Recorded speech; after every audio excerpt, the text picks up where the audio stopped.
Okay, so um, in my first video, um, I basically just called people childish names, and then in my second video, I actually made a defense about why you should follow your passions. Um, and then so in my but I thought the that second video, what I came up with was a bit of a cop out. So I'm not explaining this well because I started doing this without thinking about it, and I just walked up some stairs, and I'm not with it as I should be. That second video was much more with it. It started much more with it. So I'll probably, lose engagement points. So no one's gonna.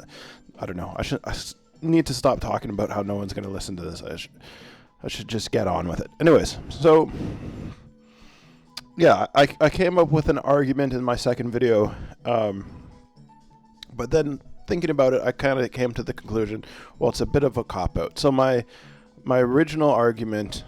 Well, originally I just teased people. I made childish remarks about why it's silly to tell people not to follow their dreams. And then in the second video, I said, the reason you should be able to follow your passions and why you should never stop someone from following their passion is because there's a lot of indirect value that can be applied to your job. But I think that's a bit of a cop-out still. I think people should follow their passion, period, and stop whatever you want to call it. And I'm a person that I followed my passion, and I did it for many years, and it strained my relationships, and it basically financially it ruined me, and not just financially, it emotionally ruined me, and it made my life worse in pretty much every way, and there couldn't be a poster child, for an example, for saying this is why you never follow your passion. But I did, and I think there are people who have never sort of experienced what I've experienced, that they're looking over something. They there's a key insight that they have failed to grasp that I feel I have access to the knowledge from my failure, and so what I'm trying to get at is that if you become an abysmal failure at what you tried to do, there is knowledge, there is experience to be gained from that. And what no one who's ever failed understands is at the bottom of the pile, when you are in the gutter, or something like that, a metaphorical gutter, you will come to find joy. You won't find misery. You'll be miserable. There will be miserable. I shouldn't say you won't find misery, but you won't find only misery. At the bottom of the heap, at the bottom of the pile, in the gutter, you will look up, and even in your lowest point, you will find some sort of joy or happiness, and it will be unexplainable. I have no idea why I feel happy. There's no explanation for it. There's no reason for it. To outsiders, I look like a complete loser, and you'll feel happy, and I don't know why. I don't know why it exists.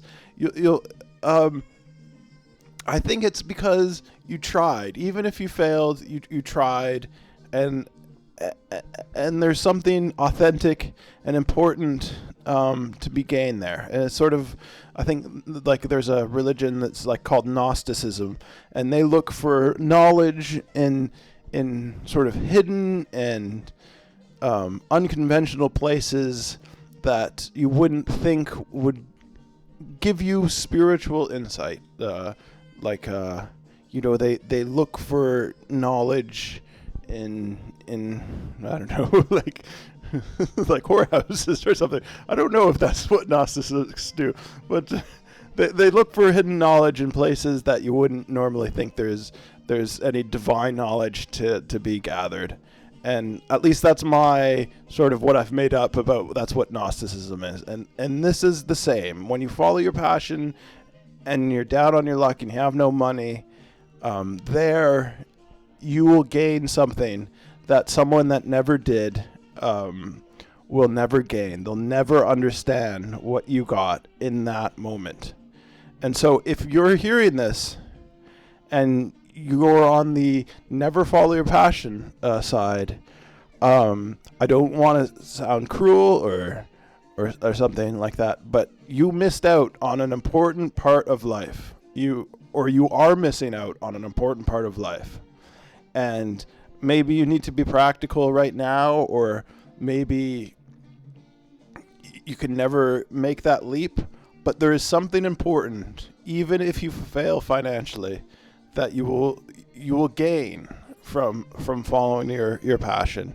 And so it's not always quantifiable, and it will be different for people. I think every person, it will be slightly different, but that's why I personally care about following your passion. And for me, the other insight that came from me personally is that I was very interested in music, and I tried very hard to be a musician, and I worked at it and never worked out. And in my darkest time, which was just last week,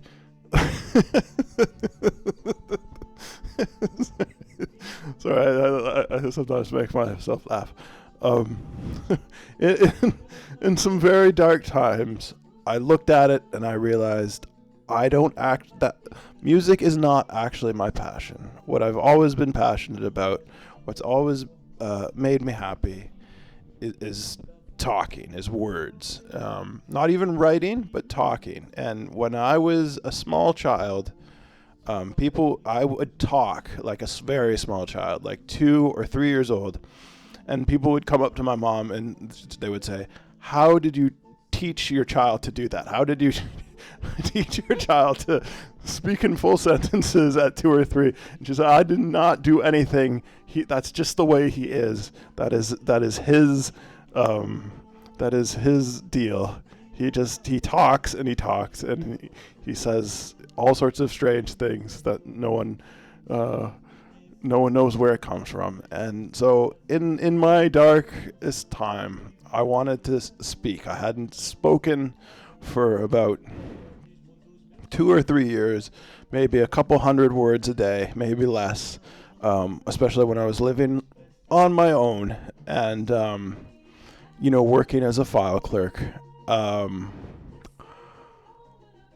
But in that being crushed, there was happiness. There was joy. And even though I was wrong to follow music, I feel like I've found something. I've found what I'd like to do. And it's been a very happy couple of weeks since I started doing this. And so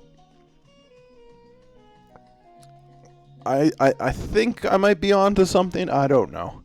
I don't care either way. I don't care if it makes money. I'd like it to make money. I'd like to get away from the shitty sort of jobs that I've had. But there's more to it. It's just I feel called to it maybe, and I feel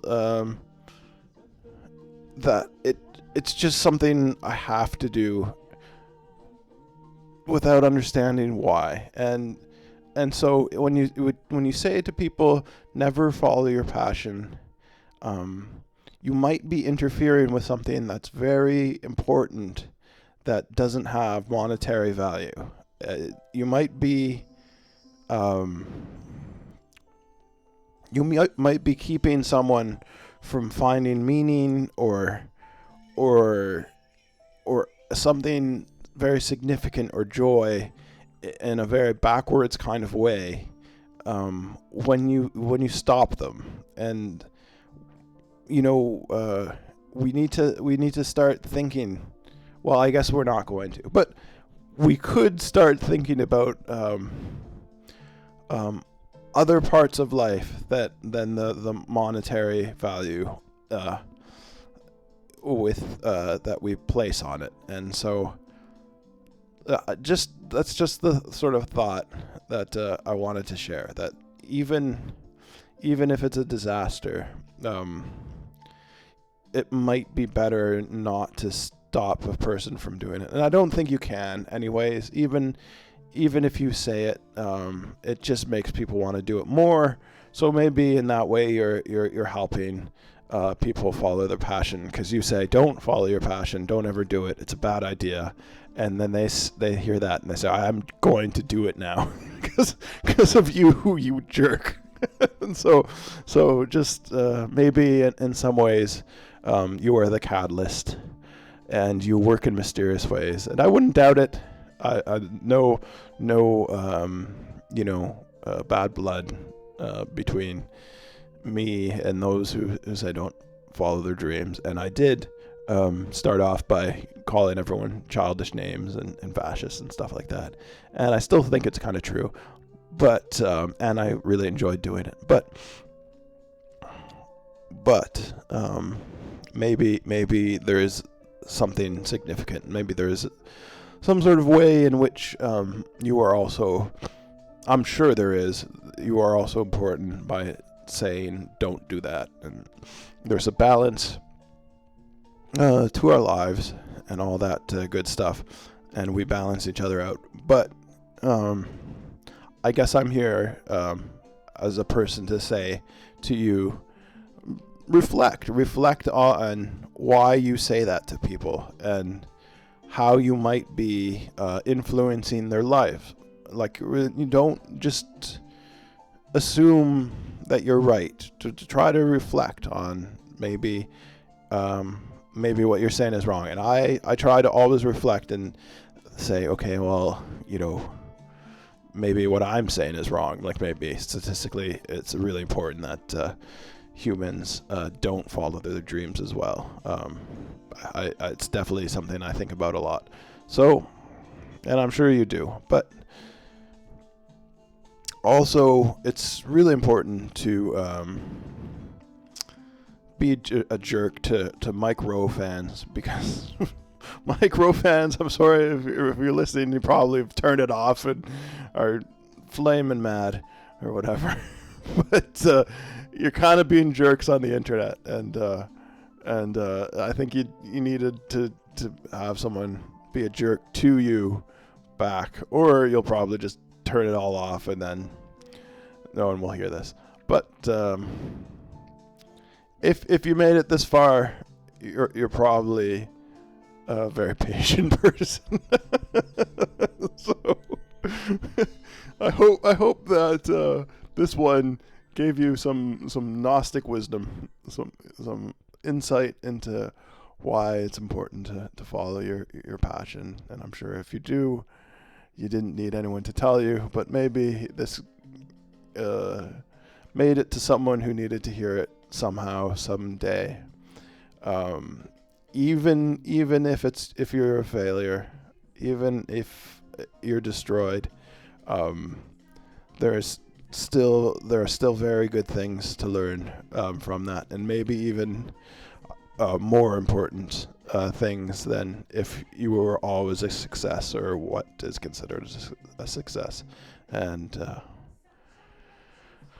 I am envious that of you, and when you hit that rock bottom, what you'll see, because it's beautiful, and especially that first time that you see that beauty, it makes it all worthwhile, all the pain and sacrifice and disappointment. It really is something special, and I hope some of you see it one day, on your way to becoming who you actually are, and not who you wanted to be, but who you are. And yes, blessings and thanks for listening.